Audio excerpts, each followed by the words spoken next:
Hello student, this is Poonam, your math teacher. Welcome to my channel. So in this video we will discuss exercise 9.1 and the chapter name is algebraic expression and identities. Okay, तो question number 1 इसमें है आपके पास. Introduction already मैं आपसे discuss कर चुकी हूँ. जिसने इंट्रोडक्शन नहीं देखा है वो उनको थोड़ा सा उसको समझने में थोड़ी प्रॉब्लम हो सकती है, बट फिर भी मैं क्लियर करने की कोशिश करूँगी. बट मैं आप लोगों से एक चीज़ बोलूँगी कि आप एक बार इंट्रोडक्शन देख लेंगे तो आपको ज़्यादा इजी लगेगा ये एक्सरसाइज करने में. तो क्वेश्चन नंबर 1 हमारा यहाँ पर है identify the terms their coefficient for each of the following. आपको कुछ एक्सप्रेशन यहाँ पे गिवन है. ओके, यहाँ पे आपको टोटल 6 एक्सप्रेशन गिवन है. मैंने अभी इस पेज में फिलहाल आपके पास 4 मैंने एक्सप्रेशन आपके लिए है, जिसमें आपको ये बताना है कि आइडेंटिफाई द टर्म्स. आपको एक तो टर्म्स को आइडेंटिफाई करनी है कि यहाँ पे आपकी कितनी टर्म्स बन रही है और वो टर्म्स क्या क्या है. Okay, identify the terms. Then आपको बताना है देयर कोफिशिएंट, इनके कोफिशिएंट क्या क्या है आपके पास for each of the following. तो कैसे करना है इनको. सबसे पहला हमारे पास है 5xy z² माइनस 3zy. तो इस क्वेश्चन में आप देख सकते हो, मैंने आपको बताया था कभी भी कोई भी टर्म हम जब देखते हैं कि हमें टर्म का पता करना होता है तो कैसे पता चलता है. जो आपके पास ये साइन होता है ना माइनस का, इस साइन से, यानी कि उसका जो पार्टीशन है, यानी कि एक आपके पास ये टर्म है, एक टर्म ये टर्म है, आपको ये दोनों टर्म है कैसे पता चला, इस माइनस साइन से. इस माइनस साइन ने इसको सेपरेट कर रखा है और इसको सेपरेट करा है, यानी कि ये दोनों जो आपके पास टर्म्स है वो किस साइन से सेपरेट हो रहे हैं, इस वाले साइन से. अगर सपोज ये साइन नहीं होता, ठीक है, इसको थोड़ी देर के लिए मैं हाइड कर दूं, तो आप इसको क्या रीड करेंगे, 5xy z² 3zy. It means 5 3 ज़ा 15 कर देंगे, x ऐसी रहेगा, y की मल्टीप्लाई y से कर देंगे, z² की मल्टीप्लाई आप z से कर देंगे. तो ये सिंपल एक एक्सप्रेशन में कंप्लीट हो जाएगा आपके पास, है ना. तो आपके पास मतलब एक टर्म में कंप्लीट हो जाएगा आपके पास, जैसे आप कह सकते हो कि एक टर्म मानी जाएगी. तो यहाँ पर आप देख सकते हैं कि कोई भी साइन, चाहे वो प्लस हो या माइनस हो, प्लस और माइनस से आपके पास टर्म्स, मतलब आपके पास टर्म्स डिवाइड हो जाती है. अगर आपके पास सपोज यहाँ पे एक और साइन होके एक और टर्म होती तो फिर आपके पास उतनी टर्म्स हो जाती. फिलहाल इस एक्सप्रेशन में कितनी टर्म्स बन रही है हमारे पास आप इजीली देख सकते हो. इंट्रोडक्शन में मैं डिस्कस कर चुकी हूँ. इस माइनस साइन की वजह से एक टर्म ये होगी और एक टर्म आपके पास ये होगी. तो मैंने यहाँ पे क्या करना है, आप लोगों ने भी इसी तरीके से आप करोगे तो आपकी मिस्टेक नहीं होगी.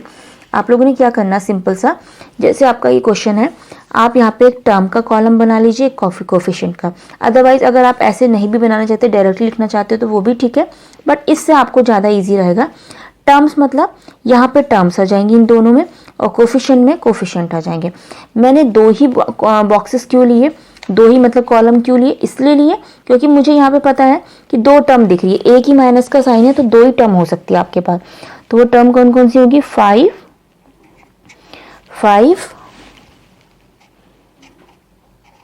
xy z². सॉरी पेन थोड़ा सा गड़बड़ कर रहा है. xy z². देन सेकेंड क्या है आपके पास, माइनस का 3zy. ओके, तो हमारे पास ये टर्म्स वाला पहली टर्म ये हो गई एंड सेकेंड टर्म ये होगी. अब एक चीज़ का यहाँ पे ध्यान रखिएगा स्टूडेंट्स कि जो साइन होता है ना, हमने विद साइन लिखना होता है. अगर नेगेटिव है तो नेगेटिव के साथ आप इस टर्म को रिप्रेजेंट करेंगे. आप कोफिशिएंट की बात करें, कोफिशिएंट मैंने हमेशा आपको बताया है कि जो भी वेरिएबल पार्ट होता है उसको छोड़ के जो नंबर बचेगा वो कोफिशिएंट होता है. यानी कि वेरिएबल पार्ट यहाँ पे क्या है, xy z².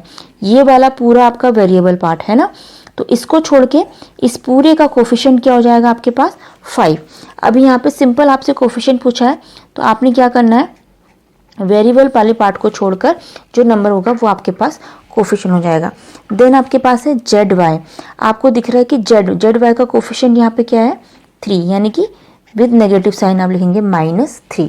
तो ये होते हैं हमारे पास कोफिशिएंट. कोफिशिएंट मतलब वेरिएबल को ना लेके जो उसका कांस्टेंट पार्ट होता है वो हमारा कोफिशिएंट हो जाएगा. देन सेकेंड एक्सप्रेशन में आप देखेंगे आपके पास है 1 + x + x². यहाँ पे आपको दिख रहा है 2 प्लस के साइन है, 1 और 2. Okay, it means in plus के साइन से, ये देखो फर्स्ट वाला प्लस के साइन के लेफ्ट साइड आप देख रहे हो एक टर्म है और इसकी राइट साइड एक और टर्म है. देन अनदर एक प्लस का साइन आया, उसके नेक्स्ट भी एक और टर्म है, यानी कि 1 2 3. How many terms are there, 3 terms. And वो टर्म्स आइडेंटिफाई भी करनी है, आपने प्रॉपर मेंशन करनी है। तो इस पूरे टर्म वाले कॉलम में मैं इन टर्म्स को मेंशन कर दूंगी, 1 देन x, फिर आपके पास x स्क्वायर। क्लियर। देन हमसे पूछा कोफिशिएंट। अब देखिए कोफिशिएंट की बात करें, आपको पता है कि 1 ऑलरेडी एक कांस्टेंट नंबर है, ठीक है। इसका कोफिशिएंट क्या हो सकता है, इसका कोफिशिएंट यानी कि इस 1 का कोफिशिएंट तो आपको दिख रहा है कि इसको 1 से मल्टीप्लाई करेंगे एकदम 1 ही आएगा, तो इसका कोफिशिएंट आप एज इट इज इसको 1 कर देंगे। ओके, इसका कोई कोफिशिएंट नहीं होगा 1 का। कोई देखो 1 का कोफिशिएंट कई बच्चे क्या कंफ्यूज करते हैं, वो एग्जाम में इसका कोफिशिएंट 0 लिख के आ जाते हैं, जो कि रॉन्ग होता है। 0 नहीं हो सकता। कोफिशिएंट का मतलब होता है उसके साइन प्रोडक्ट के फॉर्म में होना, यानी कि आपने कोफिशिएंट इसको ये 0 को अगर बनाते हैं आप, तो 0 इंटू 1 कितना हो जाएगा, इनके बीच साइन कोई नहीं है तो मल्टीप्लाई का साइन माना जाएगा, 0 इंटू 1 आपके पास 0 हो जाएगा। तो इसलिए यहाँ पे 1 का कोफिशिएंट को आप एज इट इज 1 कर दीजिए। अब यहाँ पे x का कोफिशिएंट क्या है हमारे पास 1। क्यों लिखा हमने 1, देखो x को अगर आप छोड़ेंगे, x को अगर आप हाइड करेंगे इस तरीके से, तो क्या बचा, सिंगल एक प्लस का साइन दिख रहा है ना। तो x के आगे कोई नंबर नहीं है ना, तो उसको 1 ही तो मानेंगे, 1 इंटू एक्स, x होता है तो ये 1 हो जाएगा। देन x स्क्वायर के आगे भी कोई नंबर नहीं है, तो इसका भी क्या हो जाएगा आपके पास 1। ओके, देन हम आते हैं थर्ड पार्ट में। थर्ड पार्ट हमारे पास क्या है स्टूडेंट्स, यहाँ पे देखिए 4x स्क्वायर वाई माइनस का 4x square y square z square plus z square. How many terms are there, 3 terms. कैसे पता चला, एक नेगेटिव साइन यहाँ पर है, एक पॉजिटिव साइन है। ये वाला एक टर्म बन रहा है आपके पास, ये पोर्शन, ठीक है, first term and second term and this is a third term. तो मैं टर्म्स जहाँ पर है वहाँ पे इसको लिख देती हूँ। पहली टर्म मैंने लिख दी, देन मैं सेकेंड टर्म लिखूंगी with negative sign. Okay, 4x square y square z square. Then third term मेरे पास क्या है, जेड स्क्वायर। अब हमने कोफिशिएंट बताना है, तो कोफिशिएंट देखो इसका वेरिएबल वाले पार्ट को छोड़िए, सिर्फ क्या बचा आपके पास 4। यहाँ पे आप वेरिएबल वाला पार्ट को हटा दीजिए, तो इससे क्या बचा आपके पास -4, और यहाँ पे आपके पास 1। या फिर कोफिशिएंट का कंपैरिजन आप यहीं से डायरेक्ट भी कर सकते हो, इसको हटाएंगे तो 4 लिख देना है, यहाँ से ये वाला पोर्शन उठा तो -4 और ये 1 आ गया। देन आप आते हैं इस पे, ये कैसे करेंगे, देखिए how many terms are there, 1 2 3 4 terms. First term is 3, okay, then second term is -pq and the third term is qr and the fourth term is rp। Okay, अब हमसे बात करें कोफिशिएंट की। 3 का कोफिशिएंट इटसेल्फ क्या हो जाएगा, आप बताइए 3 का कोफिशिएंट क्या हो सकता है। यहाँ पे आपको दिख रहा है नंबर 3 आपसे कोफिशिएंट पूछा है यहाँ पे, जैसे यहाँ 1 का आपने एज इट इज 1 करा, तो 3 इट्स आपके पास कांस्टेंट नंबर है। कांस्टेंट नंबर का क्या होता है, इटसेल्फ उसको खुद ही लिख दिया जाता है, ठीक है, यही इसका कोफिशिएंट है। यानी कि इसको एक तरफ से, अगर जिन बच्चों को अभी मैं ये बात मैंने अभी नहीं डिस्कस करी है, पर मुझे लग रहा है कि यहाँ पे डिस्कस कर लेनी चाहिए। 1 के लिए तो मैंने 1 बता दिया आपके पास, ठीक है। अब देखो यहाँ पे आप सोचेंगे कि 3 कैसे आया, यहाँ पे 1 क्यों नहीं आया। उसका रीज़न है ना, देखो स्टूडेंट्स, जो आपके पास कांस्टेंट नंबर होता है, मैं यहाँ पे आपको रफ में बता देती हूँ। कांस्टेंट नंबर का अगर आपसे कभी कोफिशिएंट पूछा जा रहा है, इट मीन्स आप सोचिए, अब आप सोचेंगे कोफिशिएंट तो हमेशा क्या होता है, हमेशा किसका आता है, जो हमारे पास वेरिएबल पार्ट होता है उसके संग जो अटैच होता है। जैसे हमारे पास वेरिएबल पार्ट यहाँ पे PQ है, PQ का कोफिशिएंट क्या हो जाएगा -1। इस PQ का कोफिशिएंट क्या है, इस PQ को हटाइए और -1 कर देंगे। लेकिन यहाँ पे 3 का कोफिशिएंट के लिए हम क्या करेंगे, एक अज्यूम करेंगे, इसको हम ले लेंगे, सपोज इसके साथ कोई वेरिएबल है x, मैंने माना इस 3 के साथ एक x वेरिएबल है, उसकी पावर है 0, उसकी पावर क्या है 0, तो है तो एक वेरिएबल फॉर्म मैंने लिख दिया। किसी भी नंबर की पावर जो होती है स्टूडेंट्स, वो हमेशा 1 होती है, ठीक है। कोई भी आपके पास नंबर हो या वेरिएबल हो या कोई भी, एवरीथिंग आपके पास मैथमेटिक्स में आप कुछ भी ले लीजिए, चाहे आप उसको x बोलिए, चाहे आप किसी नंबर की पावर 0 बोलिए, चाहे x की पावर 0 बोलिए, उसकी वैल्यू 1 होती है, ये आप बिल्कुल याद कर लीजिए, ठीक है। किसी की भी पावर 0 1 होती है। तो यहाँ पे हमें 3 का कोफिशिएंट पूछा है, तो उसके लिए पहले मैंने एक वेरिएबल ऐसा बनाया जो ना के बराबर है, यानी कि जिस वेरिएबल को इस 3 से मल्टीप्लाई करने में हमें इस 3 पे कोई फर्क नहीं पड़ेगा। 3 पे फर्क नहीं पड़ेगा मीन्स इस वेरिएबल को अगर मैं इससे मल्टीप्लाई करूँगी तो सोचो कुछ फ़र्क पड़ेगा? नहीं, क्यों नहीं पड़ेगा फ़र्क?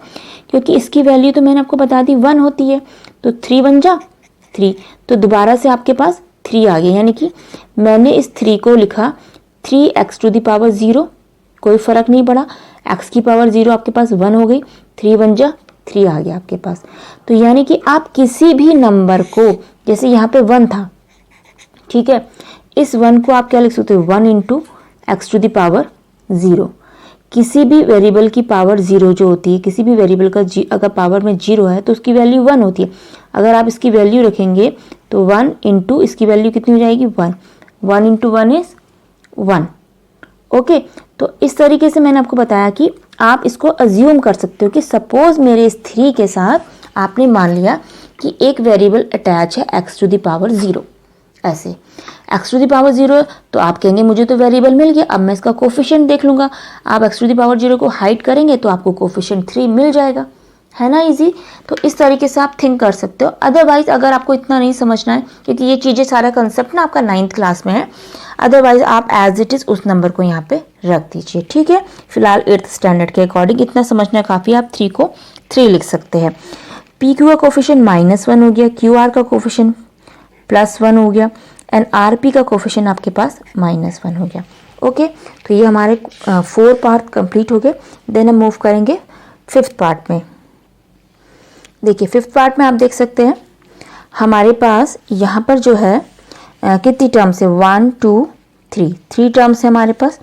तो आप 3 टर्म्स को मेंशन कर दीजिए।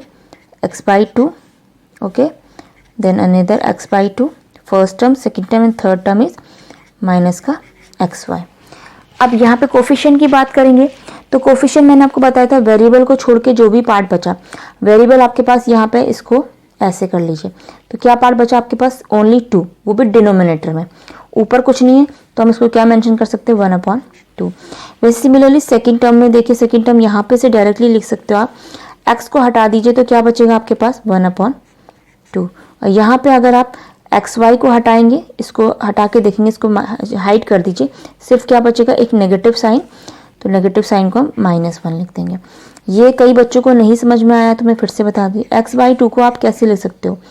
1/2 इंटू x कर सकते हैं ना इसको, 1/2 की मल्टीप्लाई x से करेंगे तो हमें x/2 ही तो मिलेगा, तो इसका कोफिशिएंट कितना हो जाएगा? 1/2। ओके, तो मैंने इसलिए 1/2 लिखा। नेक्स्ट क्वेश्चन है हमारे पास 6th पार्ट इसका।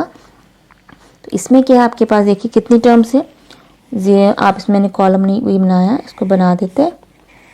तो टर्म्स कितनी है? 0.3a minus 0.6ab and 0.5b, 3 terms यहाँ पे। Okay, 1 2 and 3।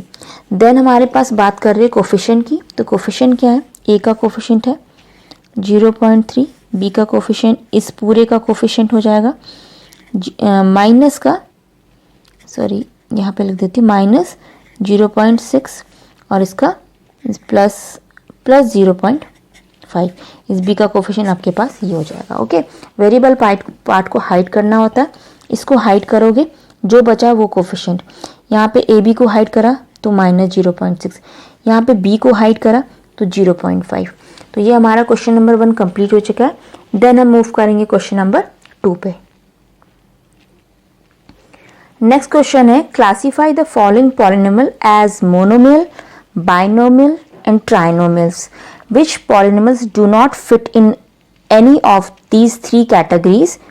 ठीक है, तो वो आपसे यहाँ पे ये भी पूछा गया है। सबसे पहले तो ये पूछा गया है कि जो आपके पास ये गिवन लिस्ट है, आपके पास प्रॉपर उन्होंने बुक में लिस्ट दी है क्वेश्चन नंबर 2 में, इसमें आपने सेलेक्ट करना है मोनोमियल की कैटेगरी, बाइनोमियल की कैटेगरी एंड ट्राइनोमियल की कैटेगरी। ओके, जब हम ये कैटेगरी डिसाइड कर लेंगे तो इसमें से आपको बोला है which polynomials do not fit in any of these 3 categories, मतलब ऐसे इसमें कौन से पॉलिनोमियल अभी बचे हैं आपके पास जो इन कैटेगरी में फिट नहीं हो रहे। इट मीन्स कुछ पॉलिनोमियल ऐसे भी है जो मोनोमियल्स नहीं होंगे, बाइनोमियल्स नहीं होंगे, ट्राइनोमियल्स नहीं होंगे, अदर कैटेगरी के होंगे। वो अदर कैटेगरी के क्या है, क्वेश्चन करेंगे तो समझ में आ जाएगा हमें। ओके, तो देखते हैं यहाँ पे हम सबसे पहले हम देखते हैं monomials. What is the monomial? Monomial क्या होता है? An expression which contain any one term, okay, वो एक्सप्रेशन जो एक टर्म को कंटेन करता है, जिसमें ओनली वन टर्म हो, वो होते हैं हमारे मोनोमिल। ठीक है, जैसे आप मोनोमिल का यहाँ पे आप एग्जाम्पल देखते हैं, कहीं हमें दिख रहा है मोनोमिल तो हमने यहाँ पे पुट करके रख देना और साथ के साथ उस पर टिक लगाते जाना, जिससे कि हम अगेन उसको रिपीट ना करें। आपको दिख रहा है एक्स प्लस वाई, यहाँ पे दो टर्म है तो दिस इज द बायनोमिल, ओके, ये बायनोमिल है। हमें मोनोमिल छांटना है अभी, तो देखो आपको दिख रहा है नेक्स्ट क्या है, 1000। 1000 में सिर्फ एक टर्म है ना, ये सिंगल नंबर है। जब सिंगल नंबर होता है, चाहे वो वेरिएबल फॉर्म में हो, वेरिएबल मतलब एक्स वाई जेड किसी भी फॉर्म में हो या किसी नंबर फॉर्म में हो, तो उसको मोनोमिल बोलते हैं। तो हमारे पास फर्स्ट मोनोमिल आ गया 1000 एंड सेकेंड मोनोमिल हमने देखा ये तो बहुत लेंदी है, इसमें तो बहुत सारी टर्म्स है, तो मोनोमिल हो नहीं सकता है, ये भी मोनोमिल नहीं होगा, इसको मैंने यहाँ पर टिक कर दिया, ओके। देन ये भी नहीं होगा, ये भी नहीं होगा, इसमें दो टर्म है, इसमें आपके पास तीन टर्म है, यहाँ पे भी तीन टर्म है, यहाँ दो टर्म है, यहाँ 1 2 3 4 टर्म्स है, यहाँ P q are is a single. आपको दिख रहा है ना, कॉमा से पार्टीशन हो रहा है, ये कॉमा लगाने के बाद पी क्यू आर आया, देन कॉमा आ गया, इट मीन्स ये आपको दिख रहा है सिंगल पी क्यू आर है, यानी कि एक टर्म है। कई बच्चे कंफ्यूज करेंगे कि यहाँ तो पी भी है, क्यू भी है, आर भी है, ऐसे कंफ्यूज मत होना। टर्म कब बनती है, जब उसमें प्लस और माइनस का साइन होता है और उससे वो डिवाइड होकर एक एक्सप्रेशन देता है और उसमें बहुत सारी टर्म्स आ जाती है, तो वहां से आपके पास आप चेक करते हो कि दो टर्म वाला है तो बायनोमियल, तीन टर्म वाला है तो ट्राइनोमियल। तो यहाँ पे आप देखेंगे P q are is a single term, तो पी क्यू आर आपके पास मोनोमियल की कैटेगरी में आ जाएगा, पी क्यू आर, क्योंकि ये प्रोडक्ट फॉर्म है, p q r, okay. Then हमारे पास आता है बायनोमियल, पी क्यू आर भी हमारा हो गया, इसको मैंने कर दिया टिक। अब हमने इस पे नज़र नहीं रखनी है, 1000 पे भी नहीं, पी क्यू आर पे भी नहीं। अब हमारी अगली कैटेगरी है बायनोमियल। बायनोमियल्स क्या होते हैं स्टूडेंट, जिसमें दो टर्म होती है। तो सबसे पहला वाला आपको दिख रहा है कि ये हमारे पास बायनोमियल है, एक्स प्लस वाई, ठीक है, ये मैंने टिक मार्क कर दिया। देन आप देखेंगे बायनोमियल दो टर्म वाला, और कहाँ पे, ये 1 2 3 टर्म है, ये आपके पास दो टर्म वाला 2y माइनस का 3y स्क्वायर, देखो दिख रहा है ना आपके पास 2y माइनस 3y स्क्वायर, ये भी हमारा बायनोमियल हो गया। देन बायनोमियल ये तो नहीं हो सकता, देखो 1 2 3 3 टर्म है, कैसे पता चला 3 टर्म, इस माइनस और इस प्लस साइन की वजह से। यहाँ पे भी 3 टर्म है, यहाँ पे आपको फिर दो टर्म मिल गई, तो ये हमारे पास बायनोमियल हो गया, ओके। देन ये हमारे पास 1 2 3 4 टर्म है, ये 1 2, ये तुम्हारा फिर से बायनोमियल आ गया। देखिए बायनोमियल इसमें काफ़ी सारे हैं, p square q plus p q square, this term is also a binomial, this is also binomial, this is binomial, okay. Then last में क्या है, 2p प्लस 2 की दो ही टर्म है ना इसमें भी, तो ये भी हमारे पास बायनोमियल हो गया। देन आते ट्राइनोमियल में, what is a trinomial, an expression which contain 3 term, जो एक्सप्रेशन जो 3 टर्म्स को कंटेन करे, जैसे 3 टर्म कंटेन करने वाला ये है आपके पास 7y और 5x, इसमें 3 टर्म है, देखो 1 2 3 टर्म है, तो this is the trinomial, 7 plus y plus 5x, okay. I will mark, okay, मैंने इसको मार्क करूंगी मैं इसको। देन मैं मार्क करूंगी नेक्स्ट ट्राइनोमियल को। नेक्स्ट ट्राइनोमियल के आपके पास देखिए 1 2 3 टर्म्स आर देयर हियर, तो आप देखेंगे यहाँ पे 1 2 3 टर्म्स है, तो ये इसको आप यहाँ पे लिख मेंशन कर देंगे।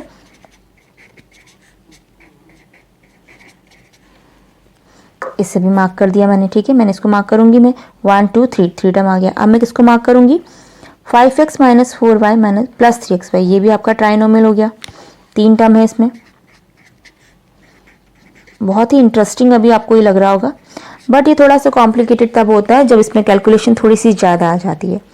देखिए ये मेरा छूट गया, दो मैंने बायनोमियल वाला पार्ट, इसको मैंने मार्क कर दिया। तो 3 टर्म आई थिंक हमारी कंप्लीट हो चुकी है। देखो एक ये वाला पार्ट है, ये वाला हमारा कंप्लीट। अब हमारे पास क्या बचा, आपको दिख रहा है ना टिक लगाने से क्या हमें हमारे लिए क्या कंफर्ट रहा यहाँ पे, कि जो रेस्ट पार्ट है जो बचे हुए हैं वो हमारे छूट के।